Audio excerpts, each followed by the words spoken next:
This week on Arizona Illustrated, the passion, persistence, and imagination of one of Tucson's most original architects. I find Judith Chafee to be fascinating. I just think she was way before her time. She was brilliant. A special documentary presentation, The Architect, Judith Chafee.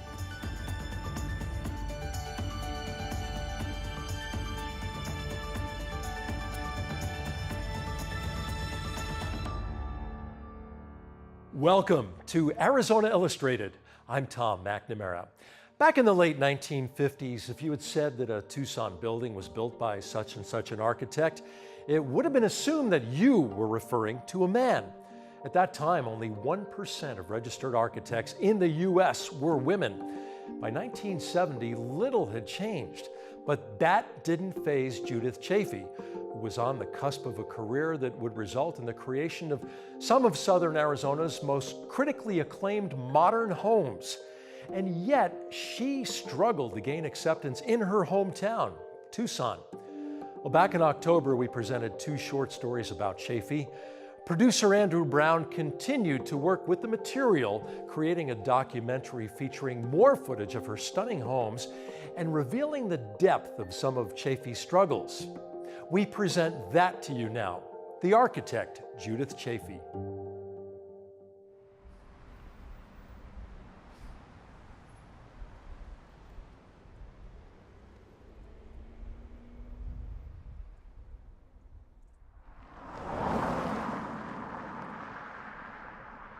When I walk into a Judith Chafee house at a different time or a different time of my life or a different season in the year, I always see something new.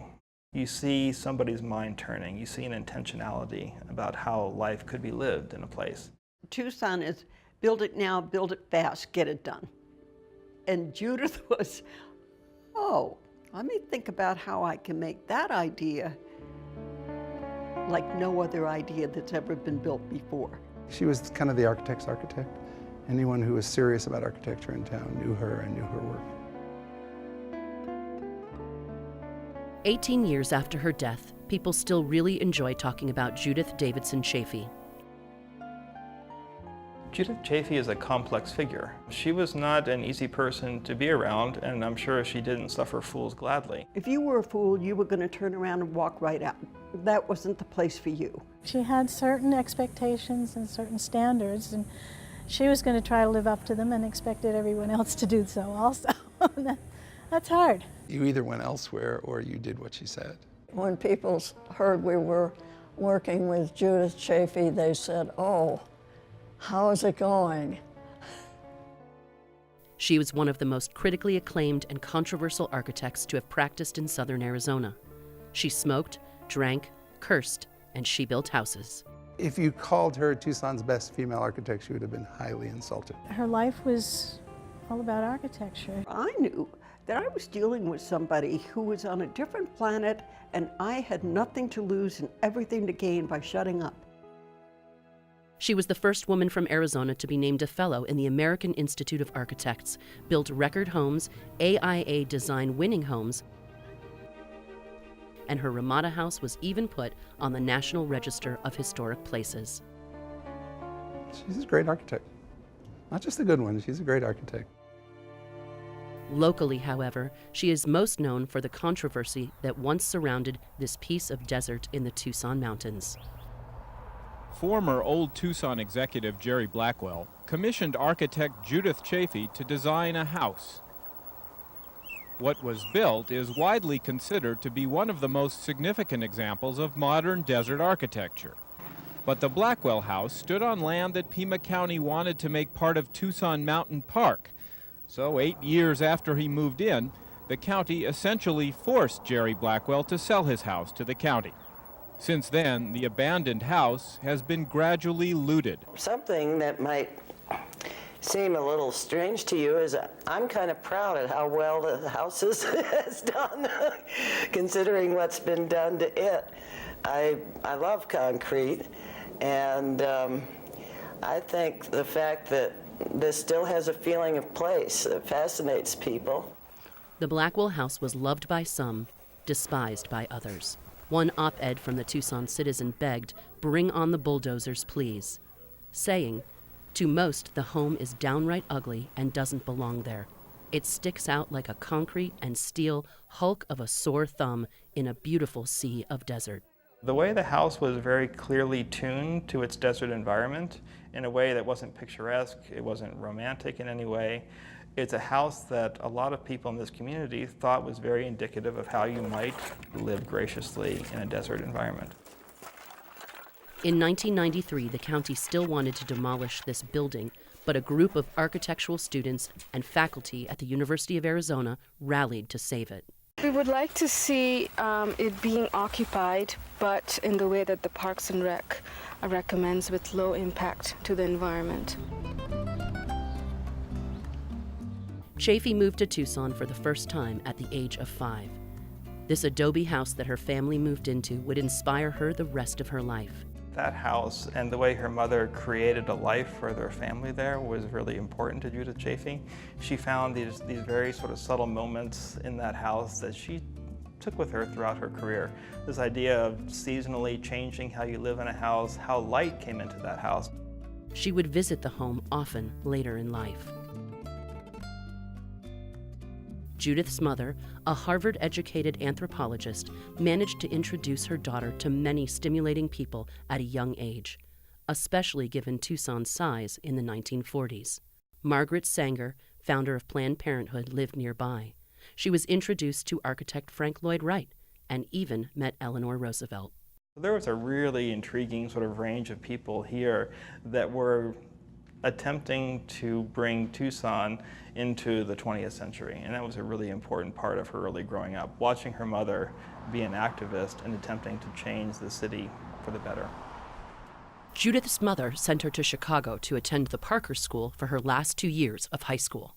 She studied writing and visual art at Bennington College before pursuing her master's in architecture at Yale. Paul Rudolph, when she arrived, was the new chair of this Department of Architecture. And so she came to Yale at a really very important time in the development of the school, but also sort of her development as an architect.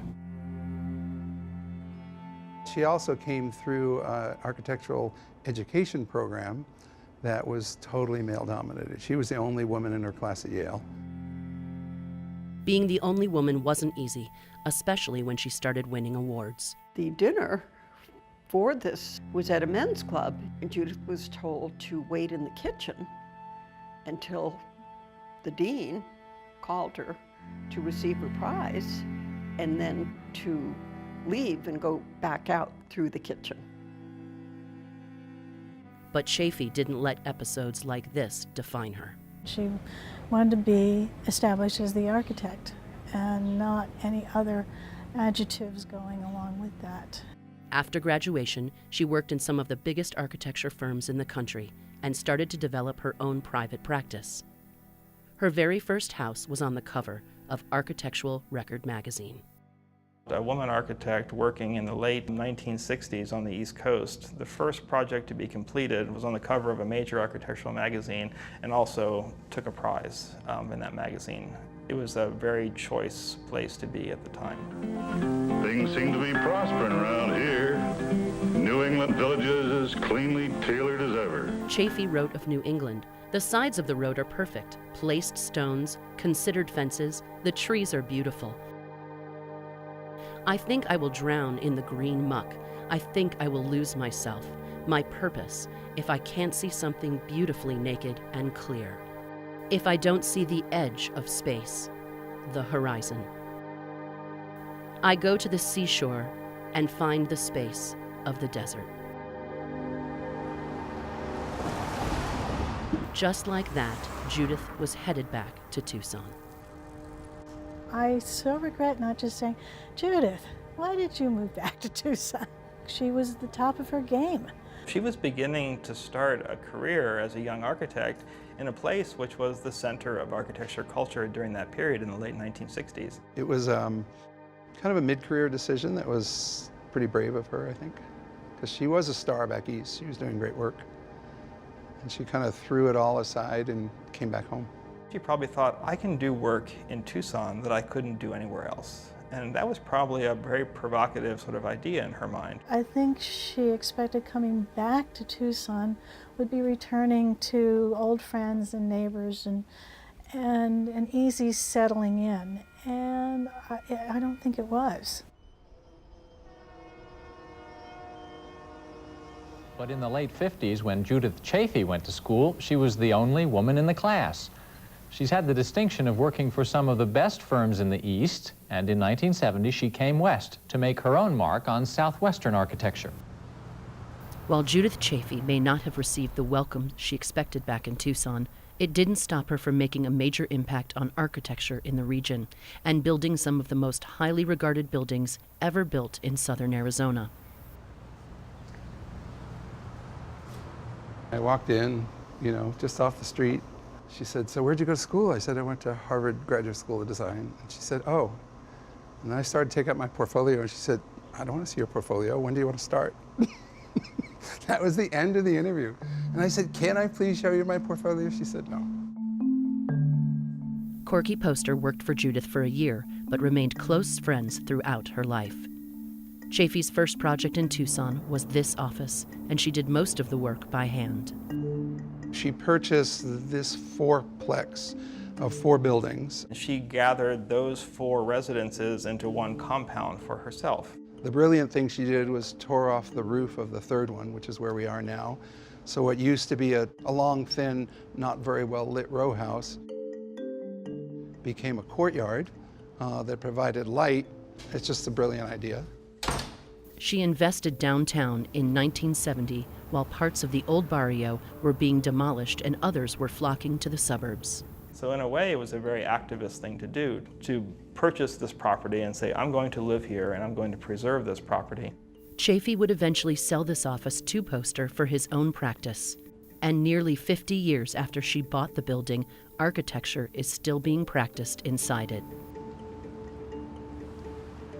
Her next project was a home for her mother on Tucson's west side, the Viewpoint Residence. When you're in this house, the first thing that stands out is the quality of light. There's something that she always did when she was designing a good room, and that was to bring light in from 2 different places. So you can see to the north, there's a series of clear stories that step up, and then to the south, there's a very sort of low line of windows that are protected by a concrete eyebrow that allows light to balance in the space. The house was oriented so it could exist in the desert, but also be protected from the harsh realities of it. It was her first building in Tucson, and it won a Record Home Award. I walked into her office, and I could almost hear the voice in my head. And the voice said, whatever this lady does, you are going to love. This is the Ramada House. Jane London is one of the last original owners of a Judith Chafee home.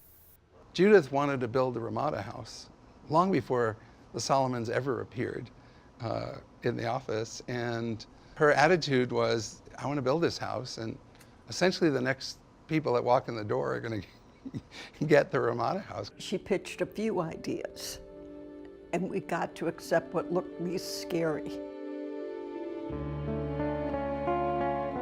Also, when we interviewed her, she didn't make disparaging remarks like, and now the little lady will be interested, we're going to talk about the kitchen. And that was a remark made to me by one of the other architects. So Jane and her then husband hired Chafee and agreed to the conceptual project. The decision paid off. The Ramada, constructed of log poles, and the house below are truly unique. And it was a very tricky design problem because there's a house that sits below, and then there's an entirely independent Ramada that is structurally independent from the house. For her to have designed this house on the 19 by 11 foot grid, where all the poles go through both stories of the house and above it, and make every pole enhance the space inside the house while holding up the Ramada, takes a huge amount of foresight, planning, math ability. It's the best modern house in Tucson. I don't think there's even a close second. The Ramada House was widely published, won an AIA Design Award, and would eventually be listed on the National Register of Historic Places. Despite the critical acclaim, Chafee struggled to get major commissions, but kept building residences. It was hard for people in the field to recognize that she was capable, and she was very capable, but she had to really fight to get heard.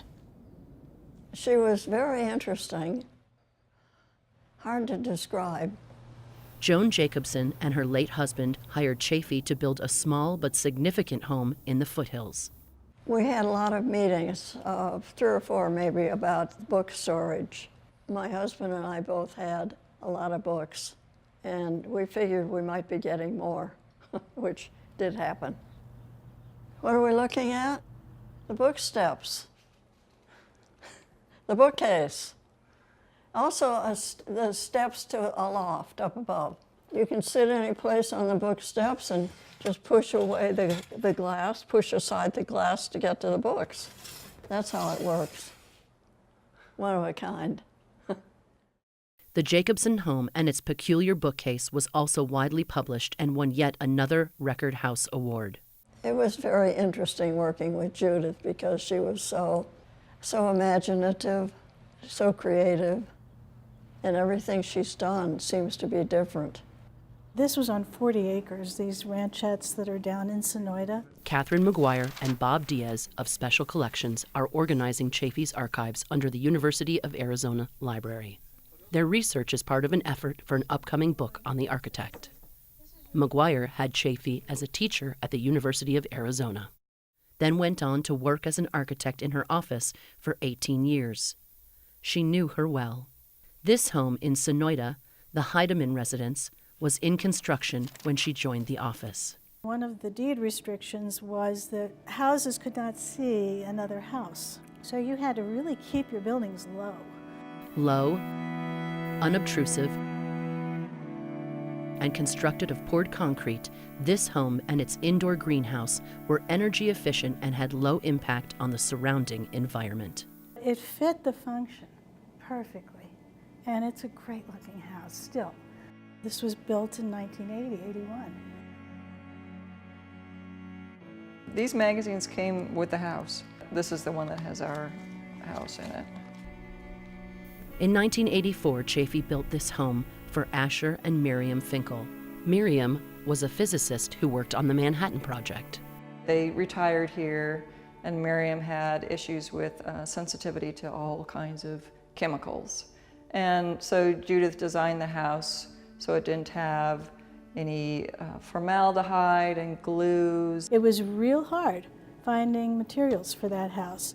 The Finkel House, also known as the House of Glass and Steel, was carefully constructed of inert materials to cater to Miriam's chemical sensitivity. As we worked with them, we learned so much about chemical sensitivities and how absolutely real it was. And again, this was '84 when the conversation wasn't out there. She had bad arthritis, and that after living in the house for a year or two, she was much more able to use her hands and get around. When her husband died, people were asking her, well, I guess she'll move to something smaller, and she just would say to them, are you crazy? This is my house. This house keeps me healthy. Although some changes have been made, the current owners admit this house is difficult to leave.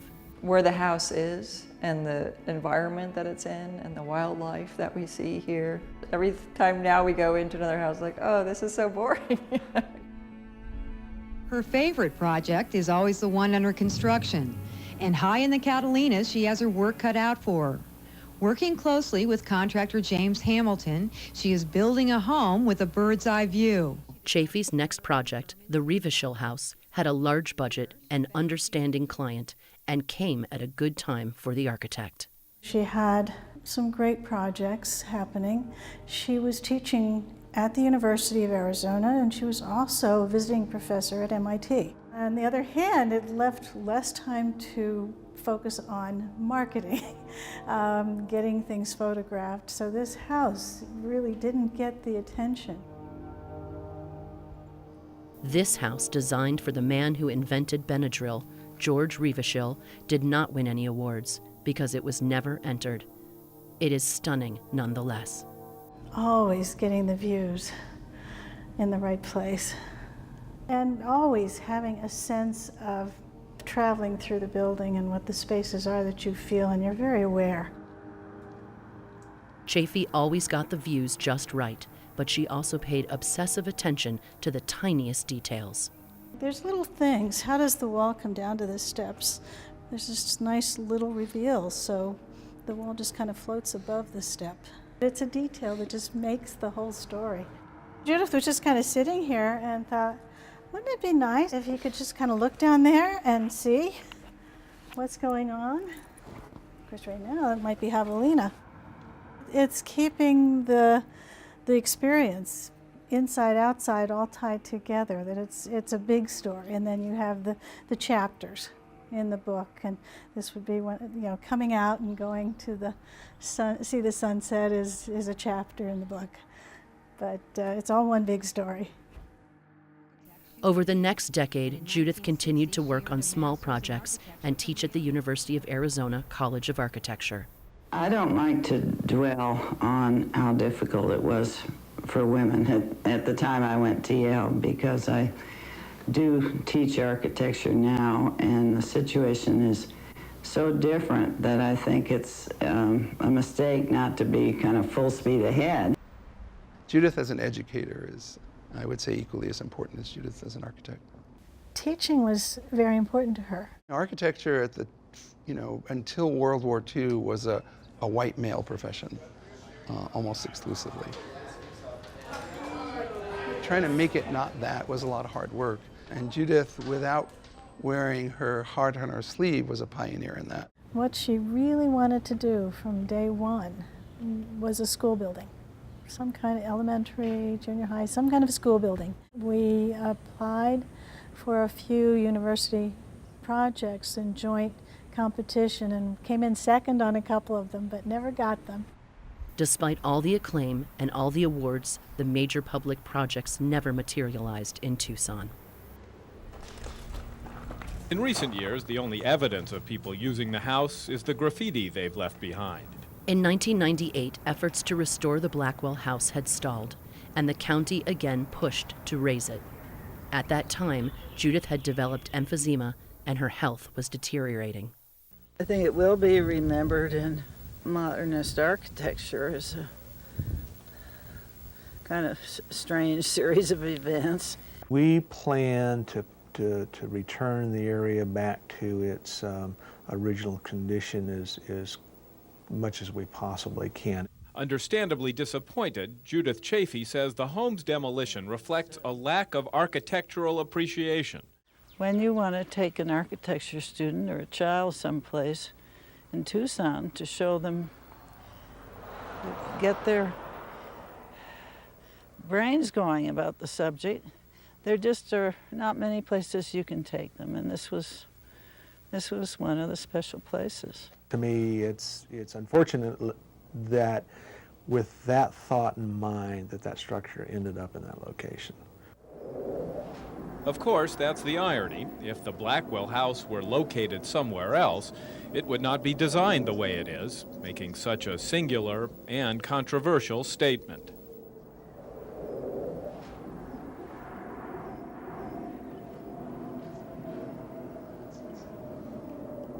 Months after the Blackwell house was razed, Judith Chafee passed away. She was 65. 18 years later, her legacy remains, and it is still taking shape and new meaning today. I find Judith Chafee to be fascinating. What a lot of people group together as ideas of sustainability, she was doing a lot of this kind of work in the 1970s and 80s and 90s before that term came about. But that sort of careful understanding of how and why you build in a place is at the core. She was brilliant, and she never got to work on buildings that impacted more than 2 or 3 or 4 people. I just think she was way before her time. And there's a learning process that goes on with good architecture. There is a certain fear, There were times when we thought we had a tiger by the tail, but it's worth it. It's sort of like anything. It's a bit of a leap of faith. And I think that Tucson could use a few more leaps of faith. From a professional point of view, our world would have been a lot better if she had gotten to work. Tucson certainly would have been a lot better if she had gotten to work on much bigger projects that affected many more people.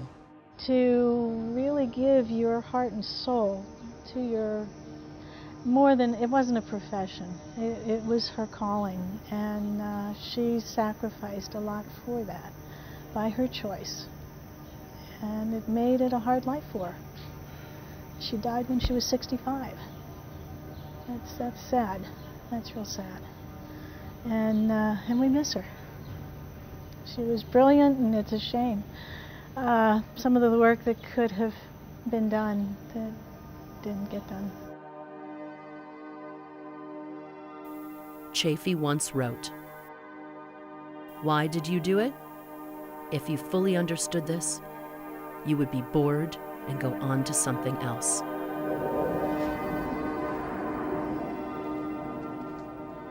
It is the becoming that is important.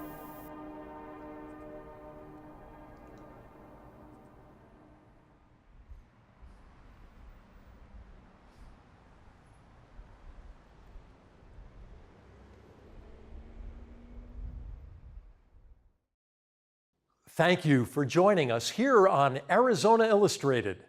Next week, a special presentation of Arizona Illustrated's 2016 Emmy winners. I don't know what it is about this case.